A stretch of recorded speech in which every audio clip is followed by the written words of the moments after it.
I'm not. Go live, Chair. We're having problems here. I've got big problems. Let me go down and get my iPad. Chair, you're on mute at the moment and we're live.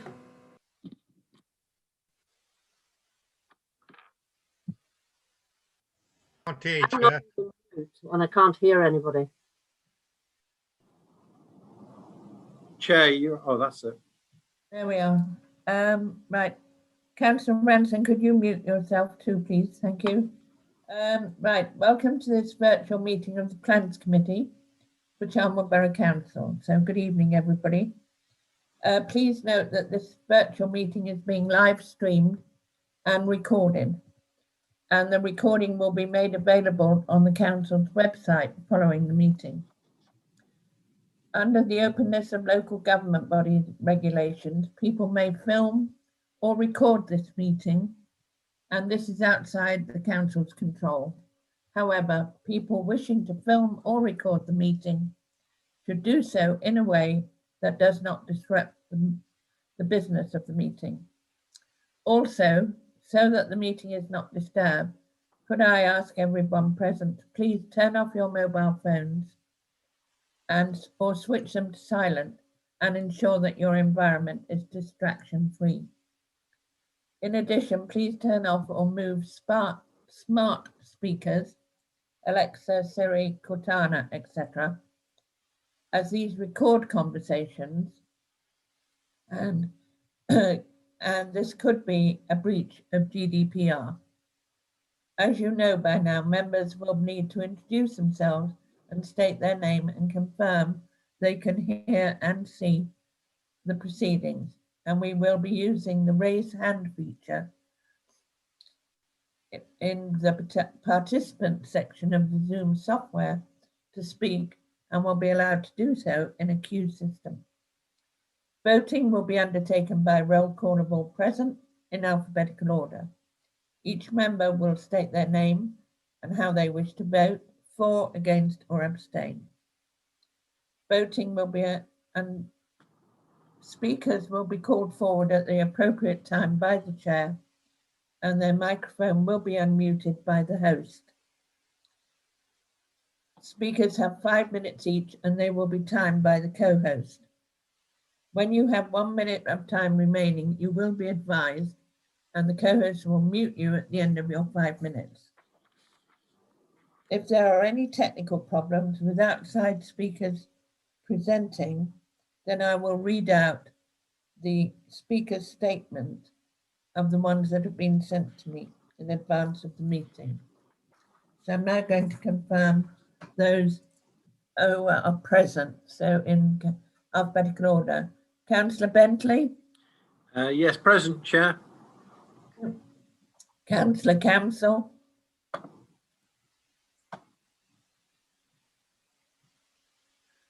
Councillor Camsell, you're still muted. Yeah, I'm present, Chair, and I can see and hear the proceedings. Thank you. Councillor Capleton. Yes, good evening, Chair. I can see and hear all proceedings. Yeah. Councillor Charles. Good evening, Madam Chair. I can confirm that I can see and hear the proceedings. Councillor Forrest. Good evening, Madam Chair. I confirm that I can both see and hear the proceedings. Thank you. Thank you. Councillor Grimley. Thank you, Chair. I confirm I can see and both see and hear the proceedings. Thank you. Councillor Lowe. You're muted, Mark. Thank you, Chair. I can see and hear the proceedings. Thank you. Councillor Ranson, I think, is still trying to join us. Councillor Savage. Thank you, Chair. I can see and hear the proceedings. Councillor Tassell. Thank you, Madam Chairman. I can both see and hear the proceedings. Councillor Tillotson.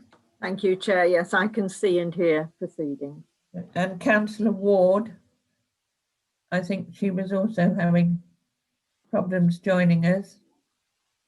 So at the moment we're waiting for Councillor Ward and Councillor Ransom. So we will continue.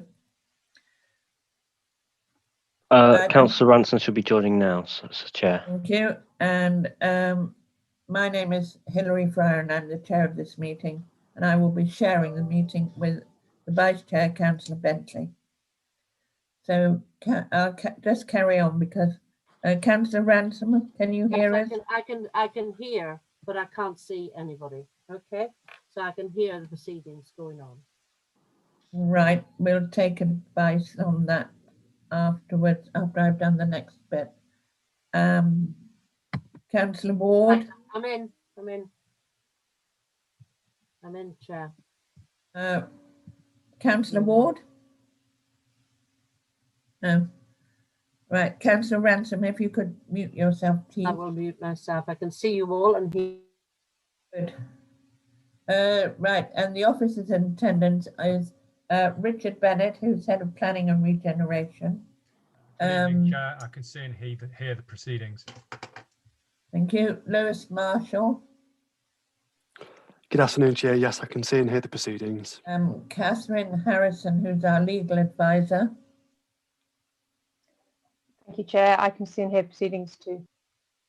Ed Brown, who's the taking the minutes for this meeting, Democratic Thank you, Chair. Services.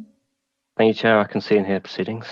Thank you. And Sally Watson, who is in charge of the live stream. Chair, I can hear and see. Thank you very much. So we've got two applications tonight. We've got item 1 is application number P210241/2 at 70 Brick Kiln Lane, Shepshed. And we have 2 speakers. Tonight is Mrs. Kat Abel, who is the applicant, and the ward councillor, Councillor Radford. Item 2 is application number P200650/2, Land Western Albury Gap in Loughborough. And we have 2 speakers sharing their 5 minutes. And that's on behalf of the applicant, Mr. Paul Manning, who's the agent, and Florence Sargent, who is an artist for the applicant. And they're sharing the 5 minutes. Item 1, apologies. Have we received any apologies? I don't think so. I've received no apologies, Chair. Thank you. The minutes of the previous meetings, we have 2 minutes to apply, to confirm. Those were the meetings were held on 25th of March and 29th of March. Could you confirm they are a true record? I have to do a roll call again, and they will be signed at the end of this meeting. Councillor Bentley? For, Chair. Councillor Campbell? For, Chair. Councillor Capleton? Yes, I'm for the minutes, Chair. Councillor Charles? Yes, for the minutes, Chair. Councillor Forrest? For, thank you, Chair. Thank you. Councillor Grimley? Thank you, Chair. For the minutes on the first on 25th was that, but I was not at the second meeting, so I have to have stayed on that one. Thank you. Councillor Lowe? Thank you, Chair. I'm for.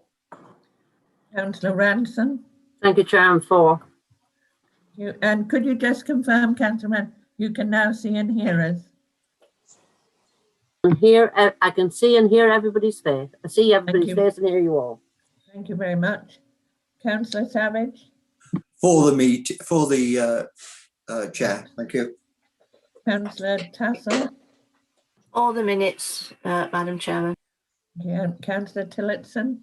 Thank you, Chair. Yes, I confirm the minutes. Thank you. And Councillor Ward, I don't have. So thank you very much. And right, item 3 on the agenda is questions under committee procedure 12.8. I have not received any questions, and so therefore we move on to item 4, disclosures of pecuniary and personal interest. Oh, Councillor Ward, I see you've been able to join us. Could you confirm you can now see and hear us, please? I can now see and hear the proceedings. Thank you very much. And has anybody got any disclosures of pecuniary or personal interest? Please. Councillor Tassell. Yes, item 1. This is in my ward, but I have had nothing whatsoever to do with it. I haven't even seen the site, so therefore I come with an open mind. Thank you very much indeed. Are there any other disclosures of personal pecuniary interest? No? Right. Item 5, we now move on to the planning applications, and the details are set out in the agenda. And I am now going to hand over to the Vice Chair to take the first application for the Shepshed one. Thank you, Chair. First application is application number P/20/0241/2. I think this is going to be presented tonight by Lewis Marshall. Mr. Marshall, would you like to take it away? Thank you. Thank you, Vice Chair. Just bear with me a moment whilst I share the slides.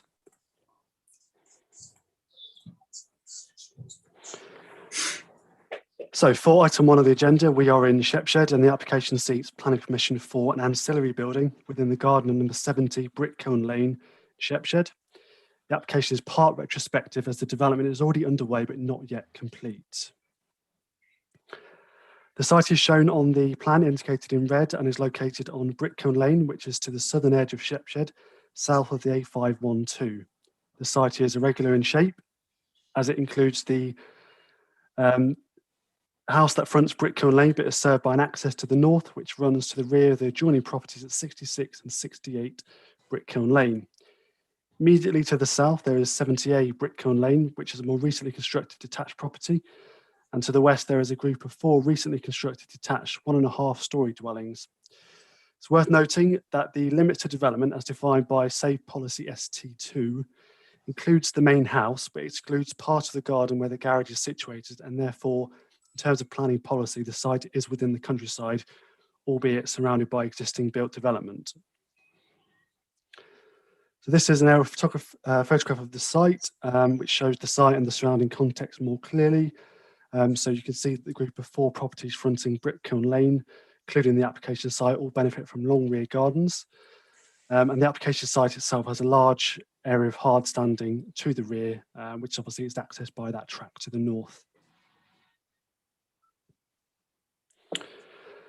So in terms of site photographs, the picture on the left is taken from Google Street View, and it isn't of the site itself, but it's showing Brickcombe Lane, which has a wide variety of property types, ages and styles, but is a relatively quiet lane with a sort of verdant rural character. The picture on the right is the application property itself, which has shown benefits from additional off-street parking to the front of the property.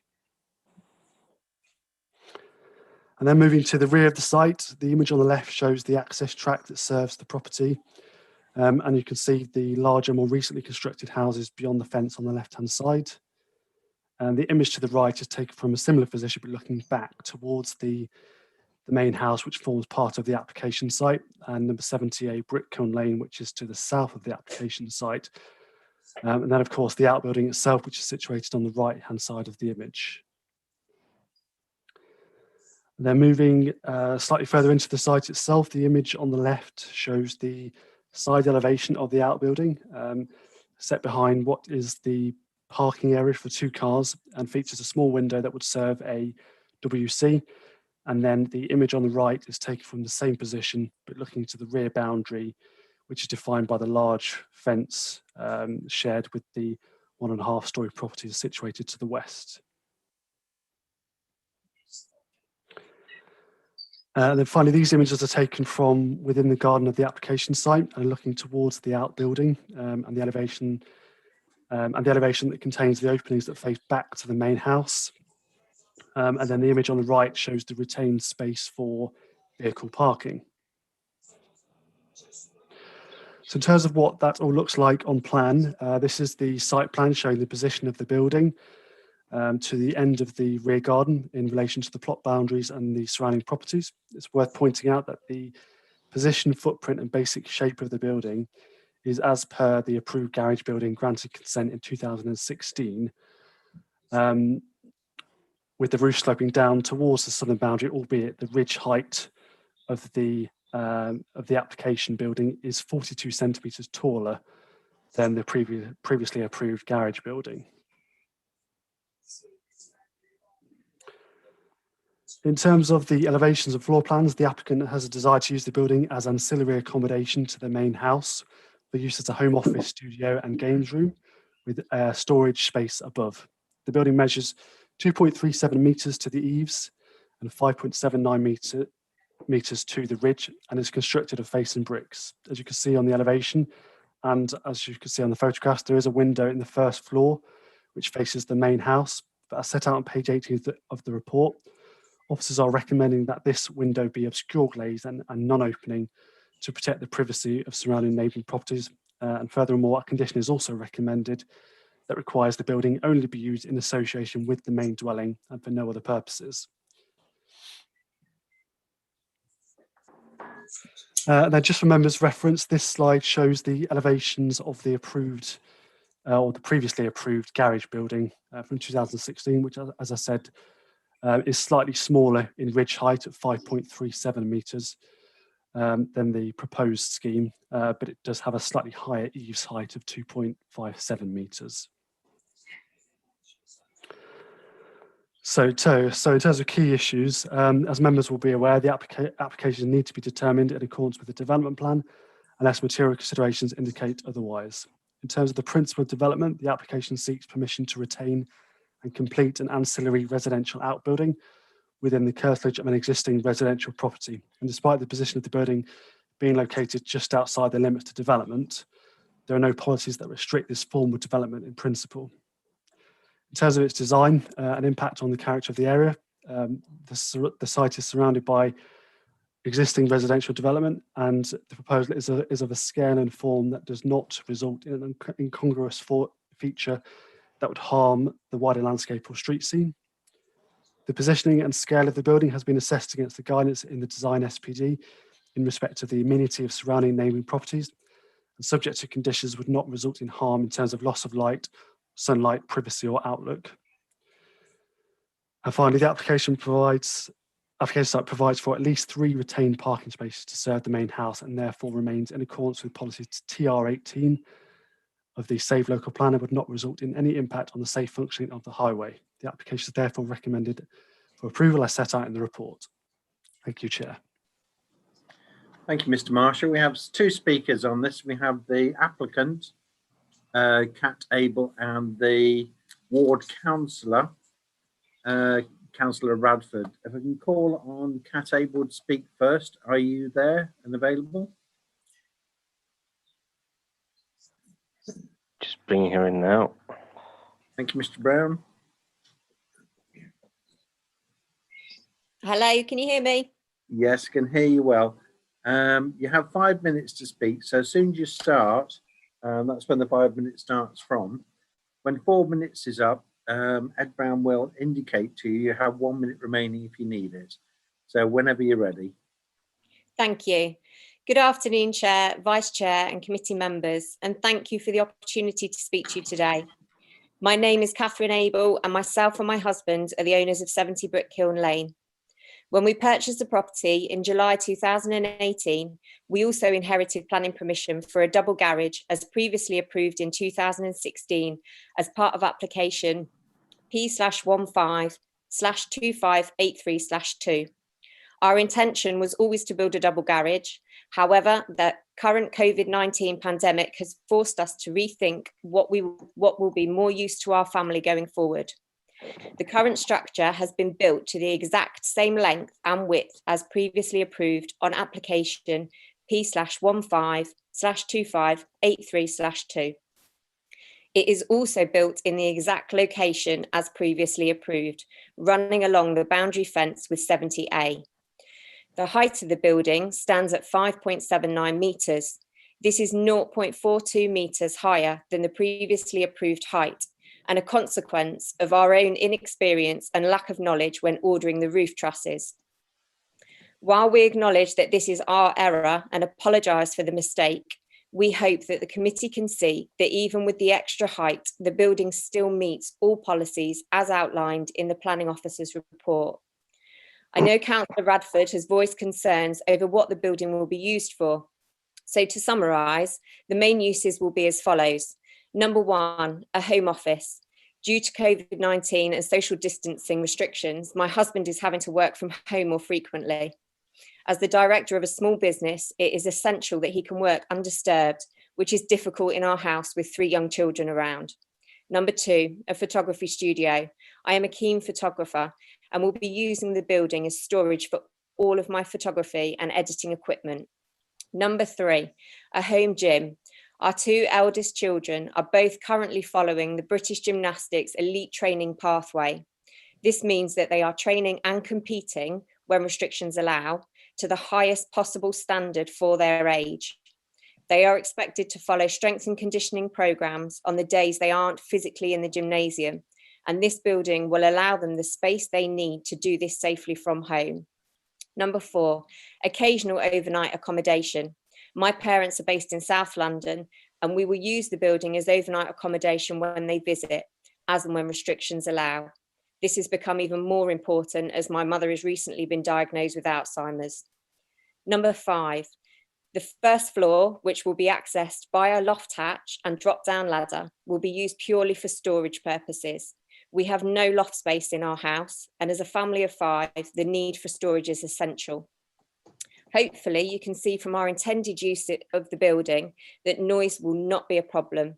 I can guarantee that my 3 children playing in the garden will far exceed any noise generated inside the new building. I would actually suggest that the noise levels will be less than if we were using the building as a garage. At present, we park both of our vehicles on the driveway at the front of the house. We have 2 spaces at the front, not just one, as suggested in the planning officer's report, with the parking spaces at the back only used for visitors. If we were to use the back for parking, both vehicles would be leaving and returning to the property multiple times a day due to work, school runs, and children's after-school activities. With regards to the window on the first floor, this was added purely for aesthetic purposes to break up the brick wall. This window will be obscure glazed, so privacy for our neighbours will not be compromised. Once all of the work has been completed, including the resurfacing of the current driveway leading up to the new building, 1 minute remaining. We believe that the overall street scene will be massively improved and more in keeping with the well-maintained and contemporary appearance of surrounding properties and gardens.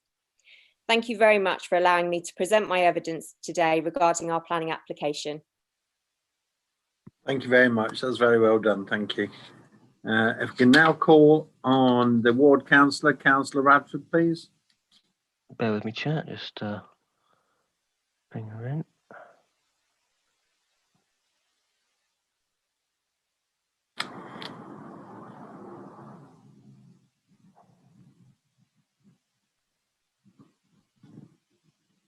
She should be in there. Yeah, we can see her. Councillor Radford, can you hear me all right? Councillor Radford, you are muted. Can you? That's it, thank you. I thought the officer was unmuting me. Sorry. Okay, that's all right. So, Councillor Radford, you know the how it goes. You have 5 minutes to speak. After 4 minutes, Mr. Brown will indicate you have 1 minute remaining. So sorry, Chair. Could I just add, as a speaker, she'll need to have a camera switched off. Oh, sorry. Yes. I didn't switch it on. That's fair enough. Okay, thank you. I understand, but yeah. All right. Lovely. All right. Thank you very much. So, Councillor Radford, whenever you're ready, you may start. Right. Thank you. I don't quite know what's happened. Anyway, thank you for allowing me to speak. The main reason for my calling is that it is yet again a retro application. I did go along and visit the site as residents had got concerned of the height of the building, and I agreed with the residents regarding this height, hence why I called it in. Residents would have commented with their concerns about this height as it had been on the original application and not just a garage, and it's now proposed to be an auxiliary to the main house. The retro application is over 3 foot higher than the original, and residents are also concerned that this could emit noise if it's turned into a music room. I did listen to what Mrs. Abel said, that it's not going to be a music room, so I'm quite pleased with that. And I do sympathise with the husband having to work from home with COVID and everything like that. And I am aware that some residents cannot see a problem with this structure, but the residents who asked me to comment it are the ones much nearer. So I just ask that this is taken into account, and I am pleased that the officer is recommending certain conditions about the window and things like that. So that's really all I've got to say. It's my concern was because it was a retro application, and certain residents would have commented had they known how tall it was going to be. So because they weren't against having it just as a garage. Thank you. Okay, thank you, Councillor Radford. Just going to ask Lewis Marshall if he would like to come back on any of the comments made so far by either of the speakers. Thank you, Vice Chair. Just two very, very small points, if I may. Obviously, Councillor Radford mentioned that she was concerned because it was a retrospective application. Whilst that is technically true, we as officers and members still have to consider the application on its merits. And the fact that it's retrospective, isn't necessarily a consideration to take into account. And also the planning system can't be used punitively, as we've said, as has been set out in the report. Then in terms of the height, I believe as well, Councillor Radford referred to the height being more than 3 foot taller than the approved scheme. Just for clarity, that the increase in height is 42 centimetres. I'm not quite sure what 3 foot is in centimetres, but I don't believe it's quite. I don't believe it's not more than 42 centimetres anyway. Thank you. Thank you, Mr. Marshall. Just for clarity, 42 centimetres is less than 3 feet. Thank you. Right, Councillor Lowe. Thank you, Chair. 42 centimetres is half a metre, which isn't a great deal. I can't see any reason why this should be refused, but therefore I propose we go with the officer's recommendation. Thank you. Do we have a seconder for that? I second it, Chair. Okay, thank you.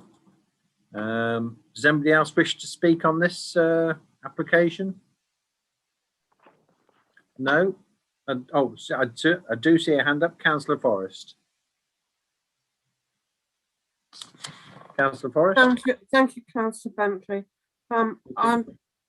Yes, I see no reason why this should not go forward. It looks a very nice development. I just wanted to refer on page 18 to condition 4.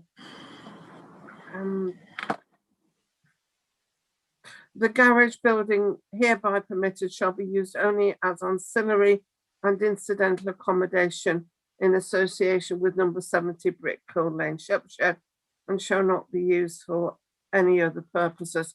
I was very sorry to hear what Mrs. Abel said about her mother's diagnosis, and just wanted to check with Mr. Marshall, should this building need to be used in future, shall we say a granny flat, what happens then?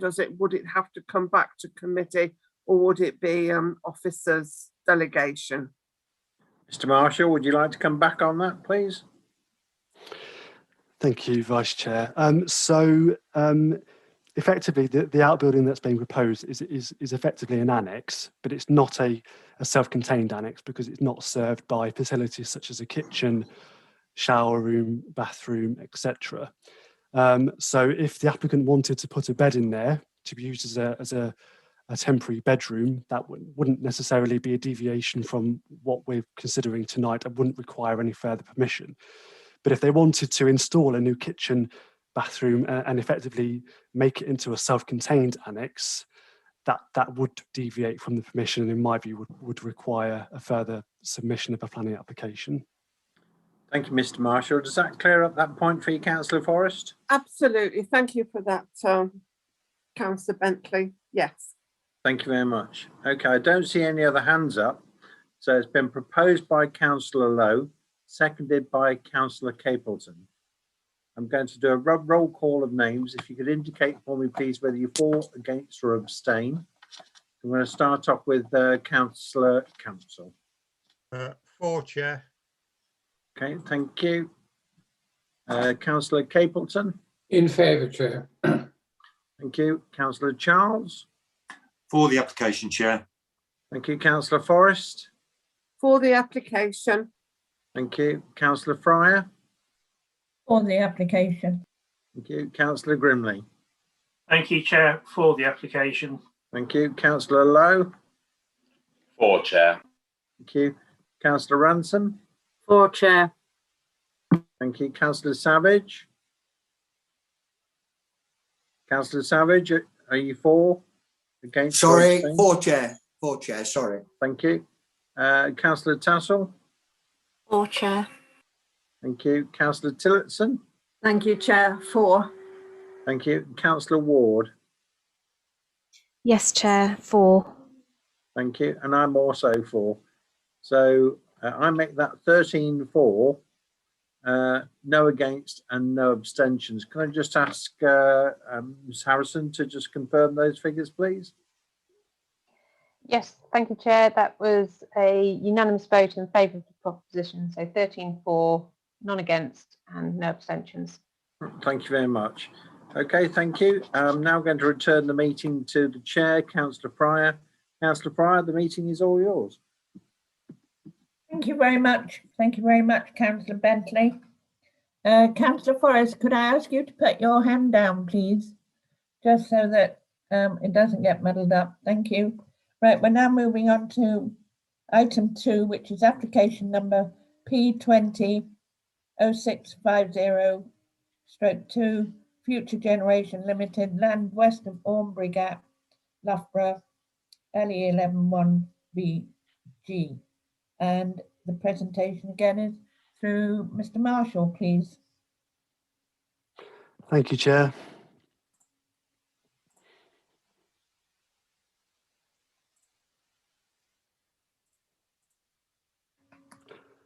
Okay, so for item 2 on the agenda, we are in Loughborough and the application seeks to vary condition 2 or the approved drawings of approved application P18/2067/2, which relates to a mixed-use development at Ormbury Gap that was previously approved by members of the Plans Committee. Specifically, the application seeks to remove the green wall that was approved on the south elevation of the central block and replace it with a piece of public art and associated lighting.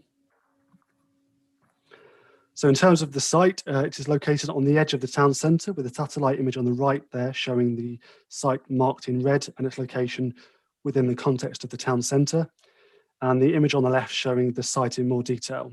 So the site is bound by Barrow Street and the Inner Relief Road to the southeast, Ormbury Gap to the northeast, Pinfold Gate to the northwest, and Leicester Road to the southwest.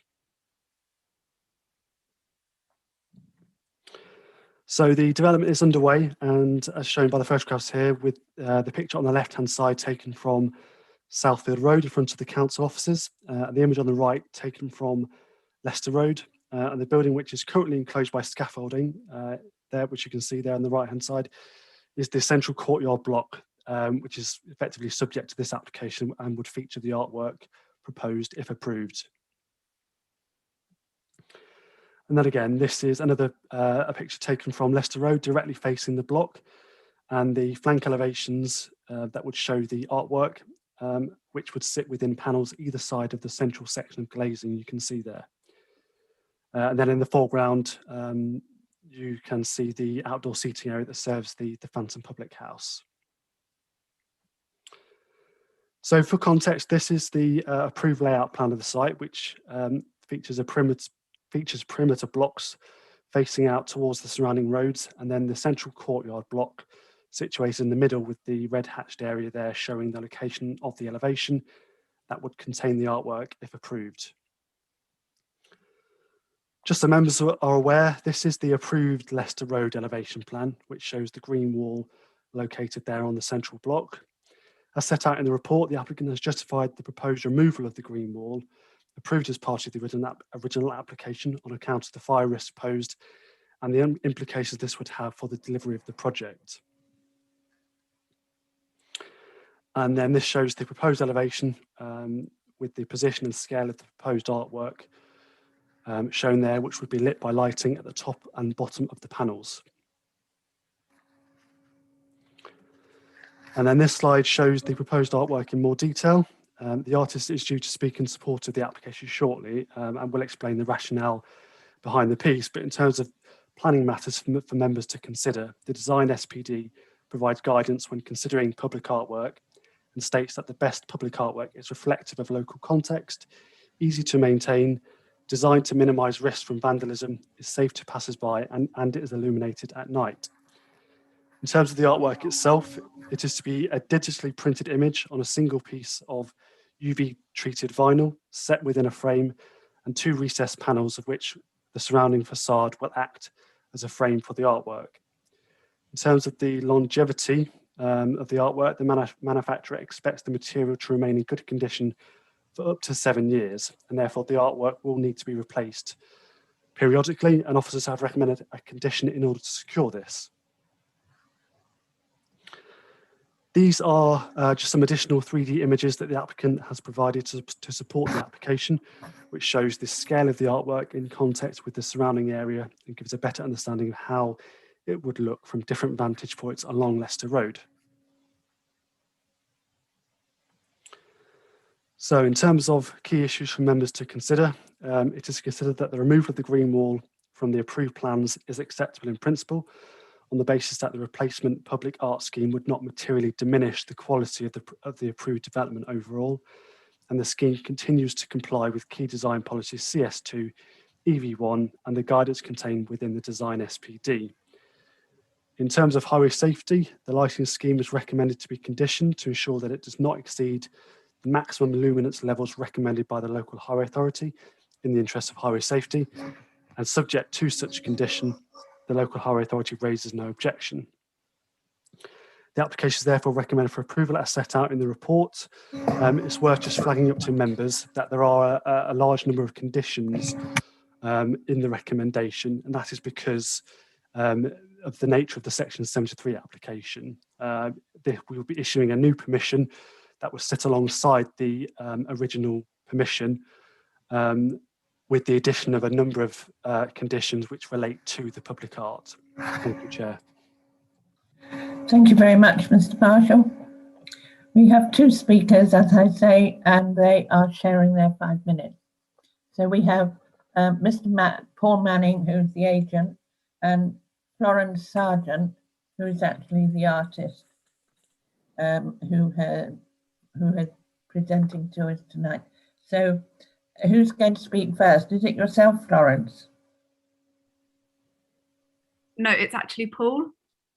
Right, so if Paul Manning, if you'd like to speak. Yes. The timing will be for 5 minutes, so how you split it is up to you. And if you're ready, please start. Thank you, Madam Chair.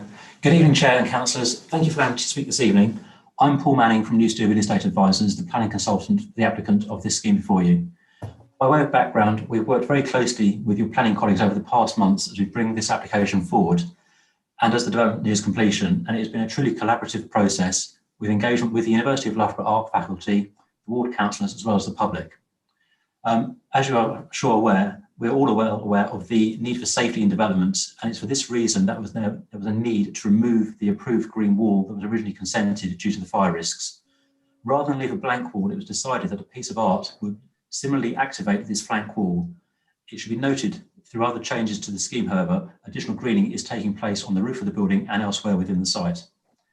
It was from an initial thought to provide art to then seek to engage with the art faculty, local artists and the ward councillors, whereby a brief was provided to create a piece of art that relates to the site, Loughborough, Charnwood and Leicestershire, and as such a competition was held to find a suitable art installation that would be relevant, and the competition had input from the art faculty and the 3 ward councillors.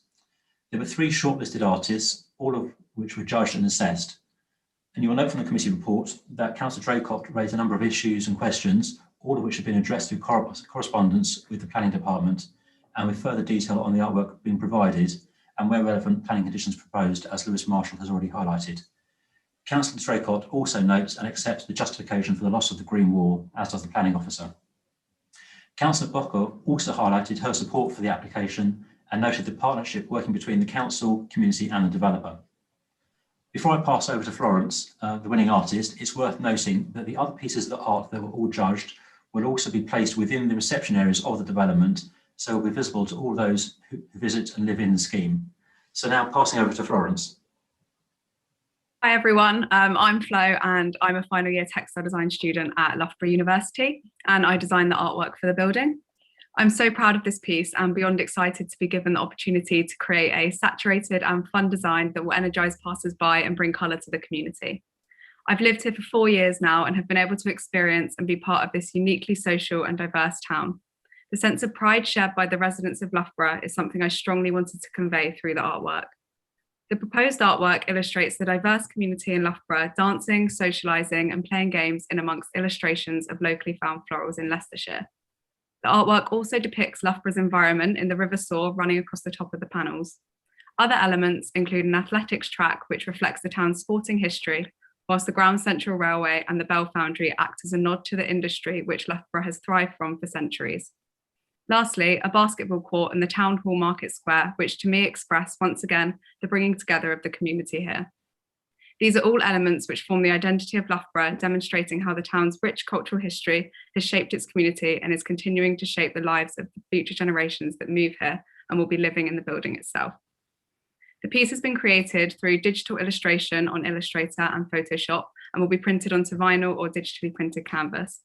By working this way, instead of painting the mural, we can ensure all the textures and fine details depicted in the illustration are highlighted. This is an advantage of digital print that cannot be easily achieved through a painted mural. It also gives the artwork a sense of three-dimensional life and animation, which is integral to the design's narrative. And I will now pass back over to Paul. Thank you, Flo. In closing, it's worth saying the applicant is really excited by the opportunity this piece of work can bring to the development and the immediate setting of the site.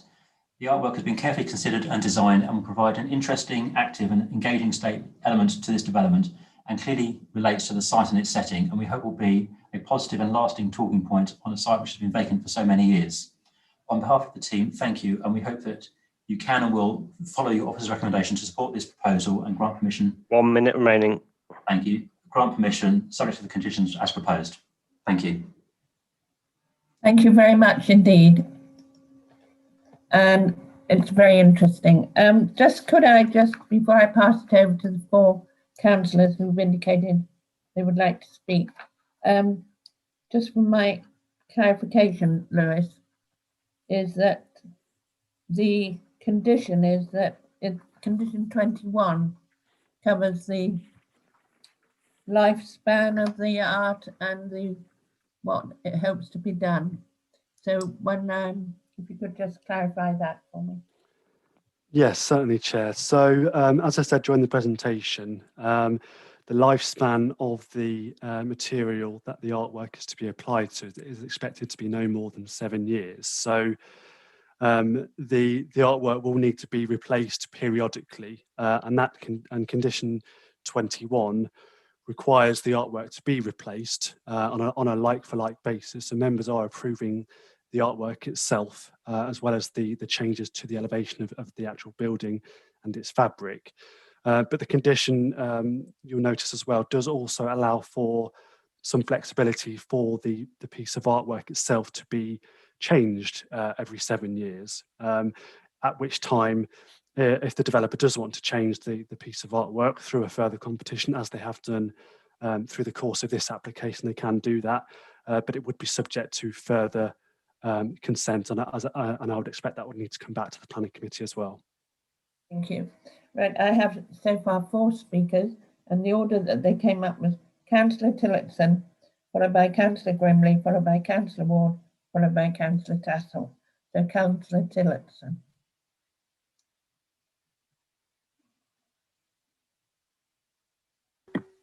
Thank you, Chair. I've got 2 questions really, and my second one has been answered in part, but my first one is about the green wall and the fire risk that would pose, and I'd like to know a bit more about that really, because I did like the idea of a green wall. So if I can have some clarification about what the fire risk was there. And my second point is about the semi-permanent nature of the installation.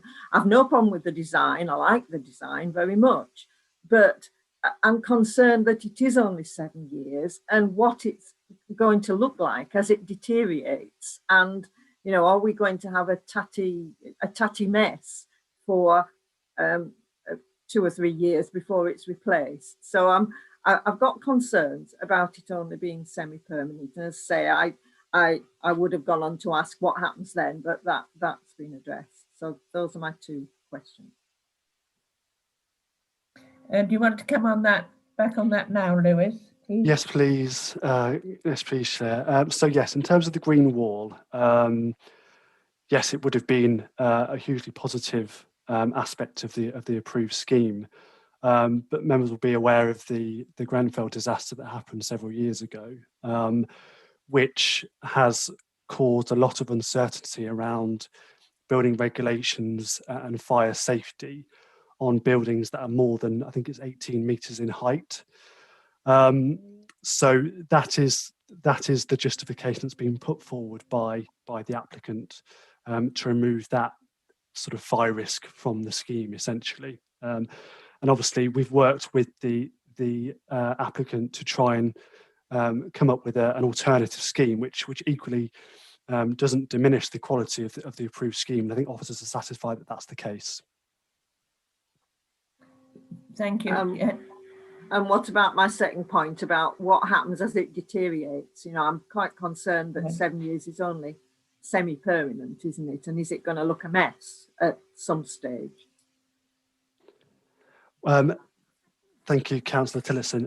So as I said, the longevity of the vinyl material that is the digitally printed image is going to be applied to is expected to be last for up to 7 years.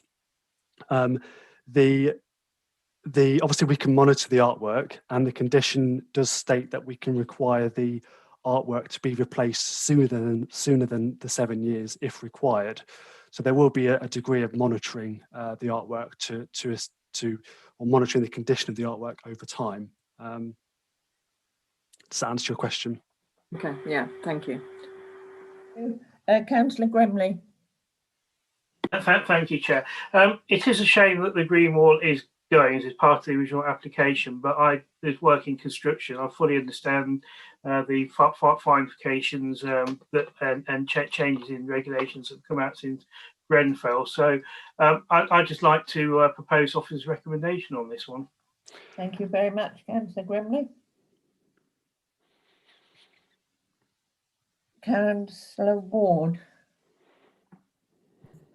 Thank you, Chair.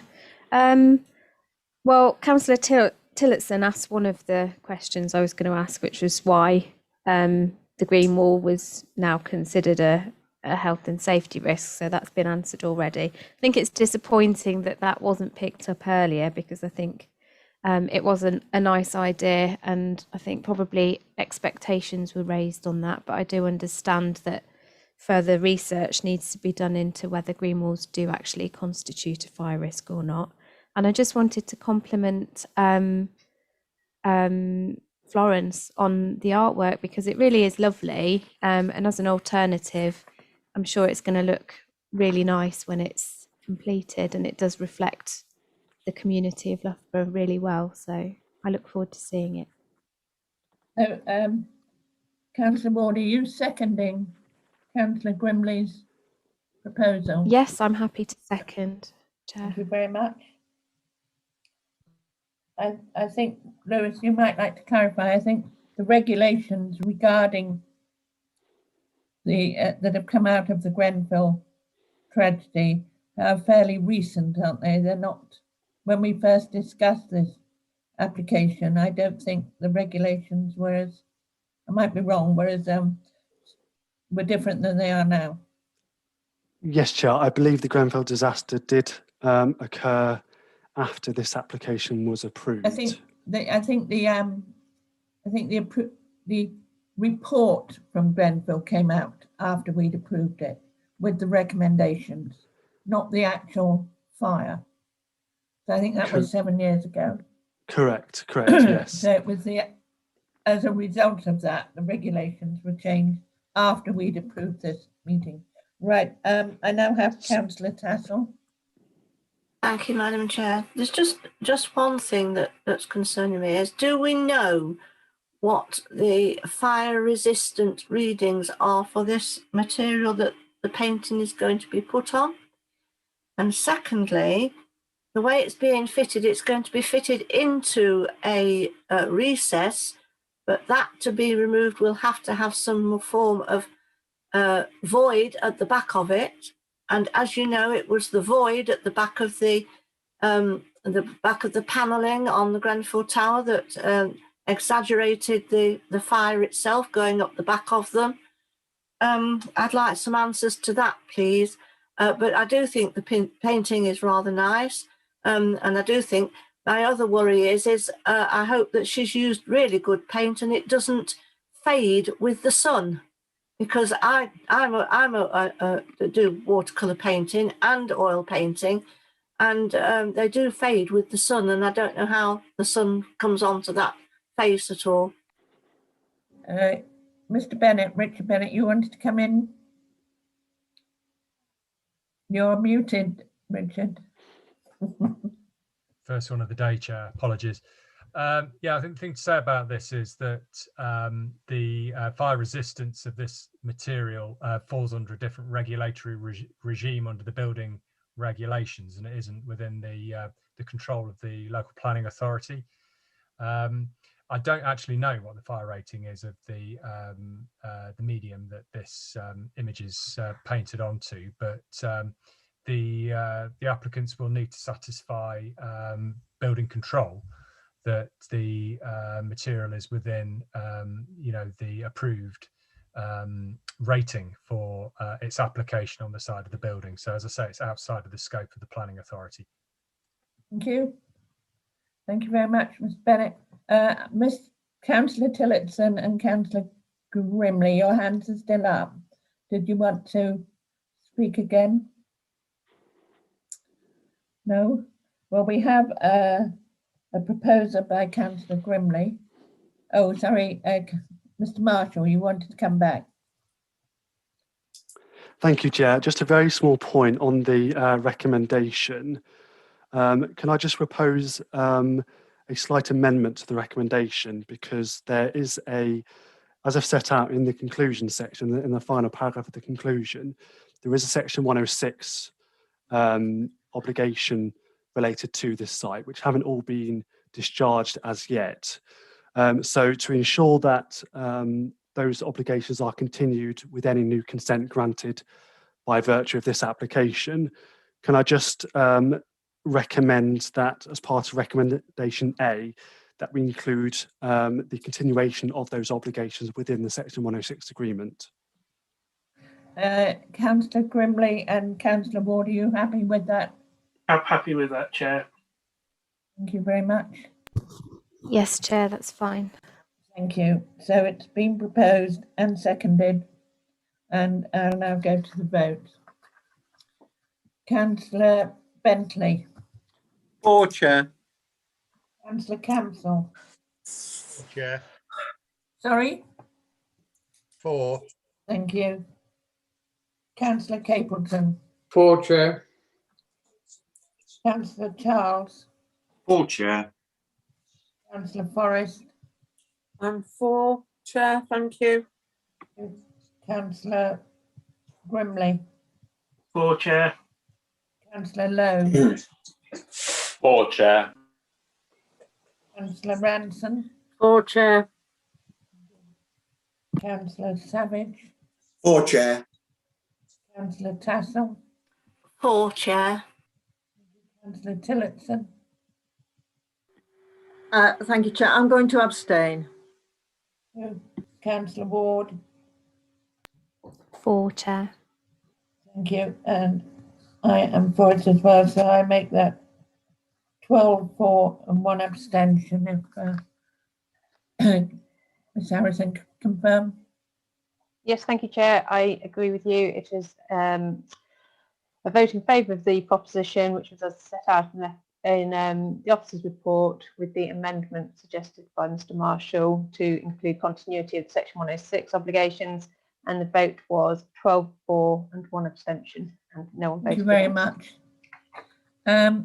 I think it would be quite nice at some stage if the slide you had, Mr Marshall, showing the actual artwork, it would be really rather nice if that could go somewhere so that we could look at it again and study. So I don't know whether it can be attached to the minutes or whether we're allowed to or something. But I really do think that we've not been able to really study it in great detail tonight. Thank you, Councillor Fryer. What I would suggest is obviously all the plans associated with the application are on the public pages of the council's website, so you can obviously view the artwork there should you wish to. Thank you very much. All right, thank you, and thank you very much to the speakers tonight. And I look forward to seeing it. So we now move to our last item, which is the list of applications determined under delegated powers. They're all on pages 38 to 54, so there's quite a lot of them. And I'm presuming, unless anybody's got anything specific they wanted to highlight or point out, I'll take them as read. Okay. Right, no hands showing. Well, ladies and gentlemen, compared to our last couple of meetings, I'd like to thank you very much for your attention.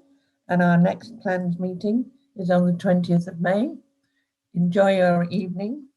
And we are just coming up to 1 hour. So thank you very much indeed. Everybody.